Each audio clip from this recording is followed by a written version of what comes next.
Hello students, आज हम solve करेंगे क्लास 12th में एनसीईआरटी से एग्जाम्पल 1.9। आइए इस एग्जाम्पल को पहले समझते हैं, उसके बाद इसके सॉल्यूशंस को भी हम यहाँ पर समझेंगे। ठीक है, तो स्टूडेंट यहाँ पर मैं एनसीईआरटी बुक्स में ये आपको पेज नंबर 22 पर मिल जाएगा।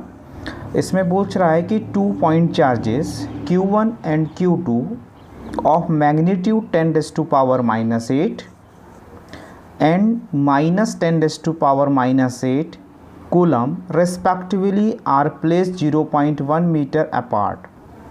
Calculate the electric field at the points A, B, C as shown in a figure 1.14. तो स्टूडेंट यहाँ पर एनसीईआरटी में एक फ़िगर गिवन है, आप चाहो तो एनसीईआरटी बुक्स में इस फिगर को देख सकते हो। हमें इस पॉइंट A, पॉइंट B और पॉइंट C पर इलेक्ट्रिक फील्ड की वैल्यू कैलकुलेट करनी है। तो स्टूडेंट्स हमें यहाँ पर दो चार्जेस दिए हुए हैं। एक चार्ज की वैल्यू दिया हुआ है Q1 जिसकी वैल्यू है 10⁻8 कूलम, -8 कूलम है, और सेकंड चार्ज जो है वो Q2 इक्वल्स टू है हमारे पास में -10⁻⁻8 कूलम। ओके, तो सबसे पहले हम इस क्वेश्चंस को किस प्रकार से सॉल्व करेंगे, और यहाँ पर कुछ वैल्यूज़ भी गिवन दी गई है। आप देख सब पा रहे हो कि फिगर में ये जो चार्ज रखा हुआ है Q1 और Q2, ये क्वेश्चन में दिया हुआ है कि 0.1 मीटर डिस्टेंस पर रखे हुए हैं, और पॉइंट A से इस चार्ज के बीच का जो डिस्टेंस है वो 0.05 मीटर है। सिमिलरली पॉइंट A से इस चार्ज के बीच का जो डिस्टेंस है वो भी 0.05 मीटर है। पॉइंट B और चार्ज Q1 का जो डिस्टेंस है वो 0.05 मीटर गिवन है यहाँ पर। तो हम इन बातों को ध्यान में रखते हुए इस क्वेश्चन का सॉल्यूशन सबसे पहले यहाँ पर बनाते हैं। तो मैंने क्या काम किया है, सबसे पहले जैसा यहाँ पर अभी क्वेश्चंस हमें जो क्वेश्चन हमें दिया हुआ था उसके अकॉर्डिंग हम लोग यहाँ पर एक फ़िगर मैंने ड्रा कर लिया हूँ। ठीक है, आप चाहो तो इस फिगर को थोड़ा बड़ा बना सकते हो। तो जैसे कि क्वेश्चन में दिया हुआ है कि Q1 का वैल्यू जो है, यहाँ दिया हुआ है Q1 इक्वल्स टू गिवन दिया है students +10⁻⁻8 coulomb, and then Q2 equals to दिया हुआ है -10⁻⁻8 कूलम। तो ये हमने सपोज कर लिया है कि ये दो चार्जेस हमको दिए हुए हैं। ठीक है, हमें सबसे पहले क्या काम करेंगे, हम we have to calculate the electric field at a point A। Okay, तो सबसे पहले क्या काम करते हैं यहाँ पर अब आप देख सकते हो कि जब आपको किसी भी पॉइंट पर इलेक्ट्रिक फील्ड कैलकुलेट करना पड़ता है तब आप वहाँ पर एक टेस्ट चार्ज कंसीडर करते हैं। तो अगर आपने पॉइंट A पर एक टेस्ट चार्ज कंसीडर किया है तो इस कंडीशंस में इस चार्ज Q1 के कारण पॉइंट A पर जो इलेक्ट्रिक फील्ड का डायरेक्शन होगा वो इस तरफ होगा। मतलब यहाँ पर इस पॉइंट को मैं सपोज कर लेता हूँ AF, तो ये E1 का जो डायरेक्शन होगा वो A to F होगा। ठीक है, या इसे मैं E1A से डिनोट कर सकता हूँ। ठीक है, सिमिलरली चार्ज Q2 के कारण इस पॉइंट A पर जो इलेक्ट्रिक फील्ड होगा उसका डायरेक्शन कैसा होगा, ये भी अलोंग A to F होगा। ओके, मतलब इसे हम डिनोट कर सकते हैं किससे, E of 2A से। तो आई थिंक आपको ये डायरेक्शन समझ में आ रहे होंगे। अभी हमने इलेक्ट्रिक फील्ड की जब थ्योरी पढ़ा था तो उसमें हमने देखा था कि इलेक्ट्रिक फील्ड इंटेंसिटी का जो डायरेक्शंस होता है वह फोर्स के डायरेक्शंस के बराबर लिया जाता है। तो यहाँ पर जैसे आप पॉइंट A पर टेस्ट चार्ज कंसीडर कर रहे हैं, और जैसा आप जानते हैं कि जो टेस्ट चार्ज होता है वो पॉजिटिव इन नेचर्स होता है, तो ये जो टेस्ट चार्ज है और ये सोर्स चार्ज है ये दोनों यहाँ पर अट्रैक्टिव फोर्स लगाएंगे। इसलिए यहाँ पर इसके कारण से इस पॉइंट पर जो भी इलेक्ट्रिक फील्ड आएगा वो उसका डायरेक्शन जो होगा वो A to F होगा। सिमिलरली चार्ज Q2 के कारण पॉइंट A पर जो इलेक्ट्रिक फील्ड होगा उसका डायरेक्शन A to F होगा, क्योंकि यहाँ पर जो फोर्स लग रहा है वो अट्रैक्टिव नेचर का लग रहा है, क्योंकि Q2 जो है वो मैग्नीट्यूडली निगेटिव है, और यहाँ जो टेस्ट चार्ज हम कंसीडर कर रहे हैं वो पॉजिटिव है। तो पॉजिटिव और निगेटिव के बीच में यहाँ अट्रैक्टिव फोर्स लगेगा। तो अब हम बात करते हैं इसका, सबसे पहले E1A कैलकुलेट करेंगे। तो E1A कैलकुलेट करने के लिए आपको मालूम होना चाहिए फॉर्मूला क्या होता है।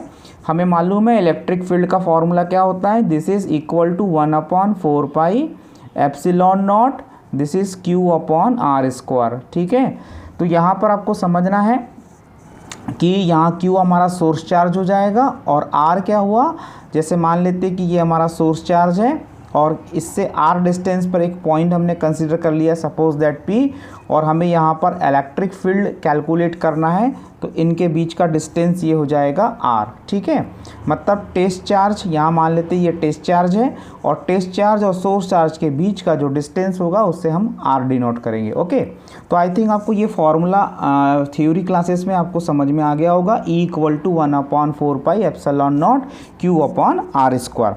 इसकी जो यूनिट होती है स्टूडेंट होती है न्यूटन पर कूलम, ये आपको याद रखनी है। ठीक है, तो हम इसी फॉर्मूले का यूज़ करेंगे। सबसे पहले हम यहाँ पर E1A का मतलब हुआ electric field due to charge Q1, okay, at A। ये बात समझ में आ गई। तो यहाँ वैल्यू क्या निकलेगी, सबसे पहले 1/4 एप्सिलॉन नॉट, ओके, मल्टीप्लाई यहाँ आ जाएगा this is Q1 upon distance between source charge यहाँ पर हो गया Q1 और टेस्ट चार्ज हो गया, इस पॉइंट पर हमने एज्यूम किया इनके बीच का जो डिस्टेंस है वो 0.05 है, तो 0.05 होल स्क्वायर हम यहाँ रखेंगे। अब जैसा कि आपको मालूम है कि 1/4 एप्सिलॉन नॉट का जो वैल्यू होता है वो वैल्यू होता है 9 × 10⁹ ओके, ये आपको मालूम होगा। इसकी यूनिट होती है newton metre square coulomb square. Okay, तो ये वैल्यू हमको मालूम है। देन Q1 का वैल्यू अभी आपको बताया था, Q1 का वैल्यू कितना था 10⁻⁸, तो यहाँ हम रख देते 10⁻⁸ कूलम। देन आफ्टर ये डिस्टेंस अभी हमने कैलकुलेट किया है according to figure 0.05 whole square. तो जैसे मैं इसे सॉल्व करूँगा तो ये वैल्यू आ जाएगी 9 × 10⁹ है और 10⁻⁸ है, तो मिलकर बन जाएगा 10⁻1 मीन्स 10 बनेगा। और 0.05 को अगर हम यहाँ पर मल्टीप्लाई करें तो ये वैल्यू आ जाएगी अप्रॉक्सीमेटली 0.0025। ओके, तो जैसे आप इस वैल्यू को कैलकुलेट करेंगे तो ये वैल्यू आपके पास मिल जाएगी दिस इज़ 3, ये हो जाएगा 9, मतलब 90/25 मल्टीप्लाई 10⁻⁴। ओके, आई थिंक आपको समझ में आ रहा होगा,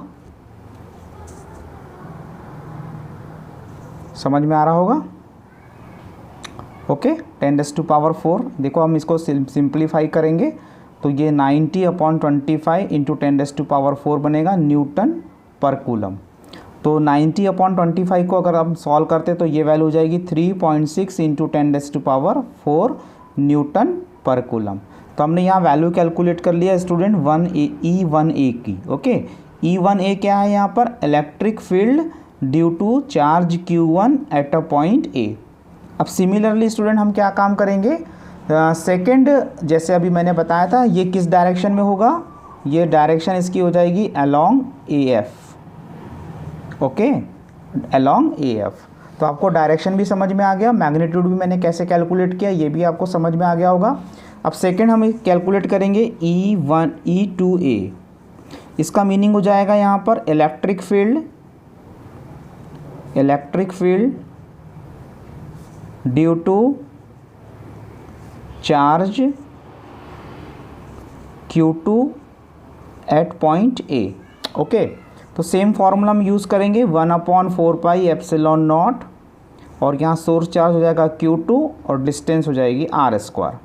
तो ये वैल्यू रखेंगे 9 × 10⁻⁹ इंटू Q2 का वैल्यू है 10⁻⁸। यहाँ आपको माइनस साइन यूज़ नहीं करने हैं, केवल मैग्नीट्यूड लेना है 10⁻⁸, तो R² आ जाएगा 0.05 होल स्क्वायर। आई थिंक ये भी वैल्यू आपके पास 3.6 × 10⁻⁴ न्यूटन पर कूलम होगी, और इसका भी डायरेक्शन जो होगा वो होगा A to F होगा। ओके, तो आपको ये E2A समझ में आ गया होगा। ठीक है, डायरेक्शन के साथ मैंने इसका मैग्नीट्यूड भी कैलकुलेट कर लिया स्टूडेंट यहाँ पर। अब आप डायग्रामेटिकली देख सकते हो कि दोनों जो वेक्टर्स है वो सेम डायरेक्शंस में आ रहे हैं, तो इनके बीच का जो एंगल्स होगा हमें यहाँ पर पॉइंट A पर दो वेक्टर्स दिए हुए हैं, सेम डायरेक्शंस में हैं और इनके बीच का जो एंगल होगा वो 0 डिग्री का होगा। तो हम क्या काम करेंगे, यहाँ पर इसका रिजल्टेंट कैलकुलेट करना की कोशिश करेंगे। तो हम इसे ऐसा कैलकुलेट कर सकते हैं, E इक्वल टू क्या होगा, EA इक्वल टू होगा रिजल्टेंट इलेक्ट्रिक फील्ड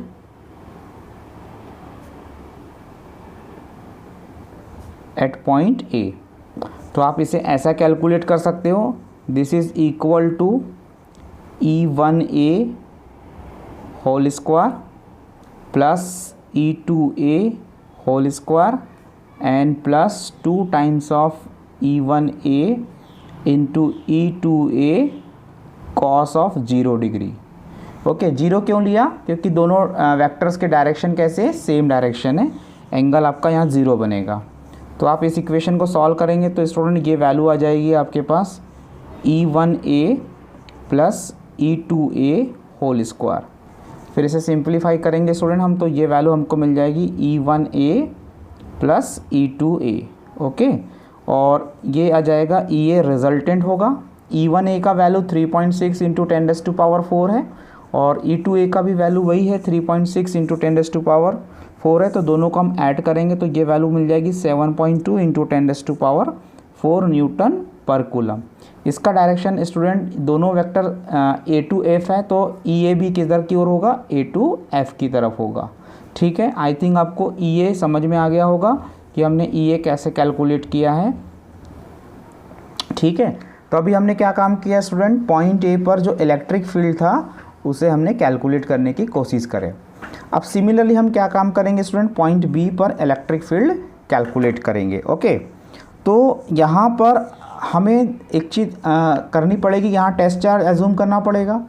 तो इस टेस्ट चार्ज पर क्या होगा कि ये चार्ज भी फोर्स लगाएगा और Q2 चार्ज भी यहाँ पे फोर्स लगाएगा। तो electric field due to the charge Q1, ये इसका जो डायरेक्शन होगा वो सपोज़ ये पॉइंट हमने मान लेते हैं D है, तो ये हो जाएगा D to B होगा। मतलब यहाँ जो फोर्स लगेगा वो किस तरफ लगेगा, D to B, मतलब रिपल्सिव नेचर्स का होगा। तो हम इसको यहाँ लिख सकते हैं, this is equal to E1B। Okay, similarly अगर हम इस चार्ज के कारण इलेक्ट्रिक फील्ड यहाँ पर कैलकुलेट करना चाहते हैं, तो ये निगेटिव होने के कारण और ये पॉजिटिव होने के कारण ये अट्रैक्टिव फोर्स लगाएगा। तो इलेक्ट्रिक फील्ड का डायरेक्शन जो होगा वो B to D होगा। ओके, यहाँ पर डायरेक्शन कैसा होगा, B to D होगा। तो इसे हम ले सकते हैं E to B। I think आपको ये डायरेक्शन समझ में आ गई होंगे। अभी हम यहाँ पर कैलकुलेट करेंगे। ओके, तो नेक्स्ट इसमें हम क्या काम करते हैं, अभी नेक्स्ट इसमें हम फिर से हम फॉर्मूला यूज़ करेंगे। सबसे पहले तो आप देख सकते हो कि हम सबसे पहले E1B कैलकुलेट करेंगे। E1B का मतलब होगा इलेक्ट्रिक फील्ड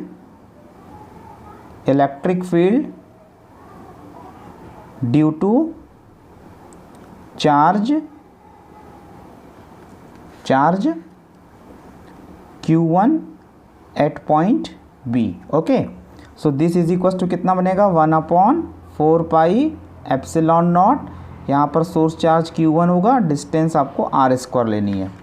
तो जैसे ये वैल्यू कितनी आ जाएगी, 9 इंटू 10⁻⁹ और इसका मैग्नीट्यूड होगा 10⁻⁻⁸ R² स्टूडेंट यहाँ पर जैसा कि हमको NCERT के फिगर में गिवन है 0.05 है, तो हम यहाँ पर रख सकते हैं 0.05 होल स्क्वायर। तो इसे अभी मैंने बताया था सॉल्व करके सेम वैल्यू मिलेगी 3.6 इंटू 10⁻⁴ न्यूटन पर कूलम। बस डायरेक्शन यहाँ लिखना है आपको अलोंग, ये किस डायरेक्शन में बता दिया था मैंने अभी आपको, इसका डायरेक्शन जो होगा वो D से B की ओर होगा, है ना। तो हम लिख सकते हैं along D to B। Okay, similarly हम बात करेंगे अब नेक्स्ट इसमें E to B की। तो E to B क्या हो जाएगा स्टूडेंट, यहाँ पर आ जाएगा electric field due to charge Q2 at point B। Okay, तो जैसे हम इसको सॉल्व करना चाहते हैं तो ये वैल्यू हमको मिलेगी 1/4 pi epsilon not, that is source charge हो जाएगा Q2 और ये हो जाएगा R²। अब यहाँ पर डिस्टेंस थोड़ी बदल रही है स्टूडेंट, हम देखो डिस्टेंस देखो ये हो जाएगा हमारे पास B से यहाँ तक का डिस्टेंस हमें लेना है, तो ये 0.05 है और ये टोटल डिस्टेंस 0.1 है, तो हम इसे ऐड कर लेंगे यहाँ पर, तो ये डिस्टेंस मिल जाएगी 0.15। यहाँ आ जाएगा 10⁻⁻8 अपॉन में आ जाएगा ये 0.15 होल स्क्वायर। अब इसे हम सिंप्लीफाई करेंगे तो ये वैल्यू हमें मिलेगी 9 × 10 अपॉन में आ जाएगा 0.15 को अगर हम सॉल्व करेंगे तो ये वैल्यू आ जाएगी 0.0225 और इसे अगर सॉल्व करते तो ये वैल्यू हमें मिलती है 0.4 × 10⁻⁴ न्यूटन पर कूलम। इसका डायरेक्शन जो होगा अलोंग, अभी बता दिया था मैं, ये किस तरफ आएगा, B से D की तरफ आ रहा है ना, तो हम यहाँ लिख सकते हैं B to D opposite direction में। तो आप देख पा रहे हो कि ये दोनों जो फील्ड है वो दोनों एक दूसरे के अपोजिट डायरेक्शन में, तो इनके बीच का जो एंगल बनेगा वो 180 डिग्री का बनेगा। अब हम यहाँ पर रिजल्टेंट कैलकुलेट करने की कोशिश करते हैं, तो EB क्या हो जाएगा, EB इक्वल टू हो जाएगा, दिस इज इक्वल टू हो जाएगा root of E1B whole square plus E2B whole square, और ये हो जाएगा प्लस यहाँ पर आ जाएगा 2 times of E1B into E2B cos of 180। Okay, और ये सिंप्लीफाई अगर आप करेंगे तो ये वैल्यू आपको मिलेगी E1B minus of E2B whole square. ठीक है, तो अभी आपको ये फॉर्मूला मिल जाएगा आपके पास, this is equals to E1B minus of E2B। अब अभी हम ये देख सकते हैं कि दोनों वेक्टर्स, दोनों इलेक्ट्रिक फील्ड की वैल्यूज़ अलग अलग है, मैग्नीट्यूड अलग अलग है, डायरेक्शन भी अलग अलग है। पर अब यहाँ पर एक चीज़ आपको समझ में बता देता हूँ मैं, कि जैसे आपको मालूम होगा कि जो E होता है वो इन्वर्सली प्रोपोर्शनल होता है स्क्वायर ऑफ द डिस्टेंस के। तो क्लियरली जो पॉइंट B पर जो इलेक्ट्रिक फील्ड बन रहा है due to the charge Q1, okay, हम इसे पॉजिटिव लेंगे, मतलब ये बड़ा होगा हमारे पास में इन मैग्नीट्यूडली, और जो इलेक्ट्रिक फील्ड बनेगा due to the charge Q2 ये मैग्नीट्यूडली थोड़ा सा कम होगा क्योंकि इसका जो डिस्टेंस है वो ज़्यादा है। ओके, तो एज कंपेरिजन टू हम यहाँ पर E1B माइनस E2B करेंगे। ओके, तो यहाँ से आ जाएगा EB इक्वल टू E1B मिल रहा था हमको 3.6 इंटू 10⁻⁴ माइनस E2B मिल रहा था 0.4 इंटू 10⁻⁴। तो इसे हम सिंप्लीफाई करेंगे तो स्टूडेंट ये आ जाएगा 3.2 इंटू 10⁻⁴ न्यूटन पर कूलम। और यहाँ बड़े वेक्टर की जो डायरेक्शन है वो अलोंग D to B है, तो हम EB की जो डायरेक्शन होगी वो क्या लिखेंगे, अलोंग D to B लिखेंगे। ओके, आपको आई थिंक ये चीज़ समझ में आ गई होगी कि मैंने ये डायरेक्शन कैसे लिया है। तो हमने EB भी यहाँ पर कैलकुलेट कर लिया। आई थिंक आपको ये चीज़ें समझ में आ गई होगी। ठीक है, अब नेक्स्ट टास्क हमारे पास में क्या है, पॉइंट C पर हमें क्या काम करना है, इलेक्ट्रिक फील्ड कैलकुलेट करना है। तो हम क्या काम करेंगे, यहाँ पर सबसे पहले डायरेक्शन कैलकुलेट कर लेते हैं। तो ड्यू टू चार्ज Q1 ये यहाँ पर हमें पहले तो टेस्ट चार्ज एज्यूम करना पड़ेगा। तो टेस्ट चार्ज के कारण से इसका जो डायरेक्शंस होगा वो कैसा होगा, रिपल्सिव का होगा, तो इसलिए यहाँ पर भी इलेक्ट्रिक फील्ड कैसा होगा, उसका डायरेक्शन बाहर की तरफ आएगा। मतलब हम बोल सकते हैं D to C बोल सकते हैं, इसे हम सपोज करेंगे E1C से। और Q2 चार्ज के कारण ये जो डायरेक्शंस होगा वो नीचे की तरफ आएगा, जिसे हम डिनोट करेंगे E2C से। ये आपको डायरेक्शन बहुत ईजीली कैलकुलेट कर सकते हैं। ठीक है, अब देख सकते हैं कि यहाँ पर इन दोनों का हमें अगर रिजल्टेंट कैलकुलेट करना है तो हम यहाँ एक पैरेललोग्राम, दो डिफरेंट वेक्टर्स है और डिफरेंट डायरेक्शंस के, तो इनका जो रिजल्टेंट हम सपोज करेंगे ये हो जाएगा आपके पास EC। ओके, तो EC का जो डायरेक्शन होगा वो अलोंग DF होगा। ओके, मतलब ये वेक्टर जो होगा इस वेक्टर के परपेंडिकुलर्स होगा। तो आइए इसमें E1C और E2C हम पहले कैलकुलेट कर लेते हैं। तो जैसे E1C कैलकुलेट करना है तो E1C क्या हो जाएगा, this is equal to 1/4πε0। Okay, next इसमें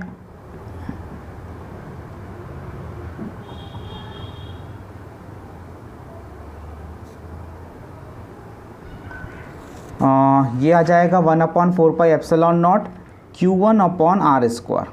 तो इसका जो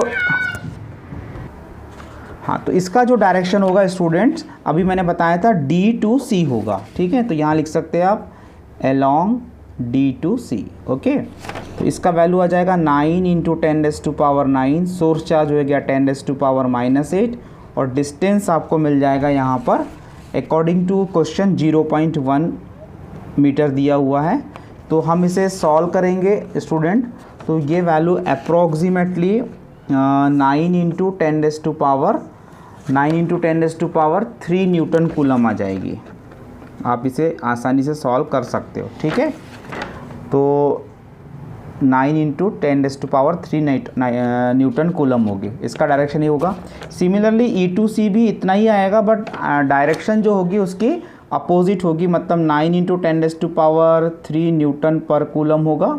बट ये अलोंग हम बोल सकते हैं अलोंग D to C होगा, और यहाँ पर आप देख सकते हो ये अलोंग C to F है, ओके। इसका डायरेक्शन क्या होगा, अलोंग C to F है, ठीक है।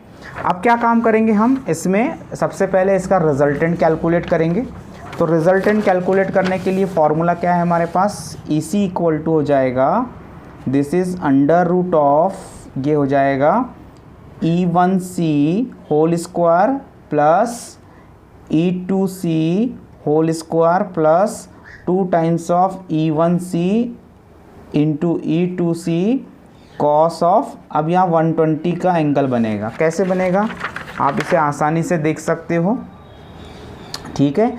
ये एंगल आपके पास में देखो, यहाँ इक्विलेटरल ट्राइंगल है, ये 60 डिग्री का एंगल है, ये भी 60 डिग्री का एंगल होगा और ये 60 डिग्री का एंगल होगा। तो ये जो दोनों वेक्टर्स के बीच का जो एंगल होगा वो कितना हो जाएगा, 120 होगा, ठीक है। तो हम यहाँ सिंप्लीफाई करते हैं, तो ये वैल्यू आ जाएगी आपके पास अंडर रूट ऑफ ये वैल्यू मिलेगी आपके पास E1C whole square plus E2C whole square plus 2 times of E1C E2C into -1/2। ये 2 से ये 2 कैंसिल हो गया। अभी आपने देखा था कि E1C इक्वल टू था E2C के, हम सपोज़ कर सकते हैं इसकी वैल्यू को E के बराबर, ठीक है। सपोज़ कर ले इसकी वैल्यू को E के बराबर, ठीक है। तो ये हो जाएगा EC इक्वल टू आ जाएगा √, E square plus E square, और ये बन जाएगा माइनस ऑफ, ये आ जाएगा आपके पास,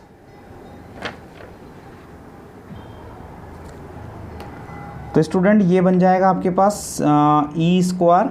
इसे सिंप्लीफाई करेंगे तो ये होगा 2E square minus of E square, और सिंप्लीफाई करेंगे तो ओनली E आएगा।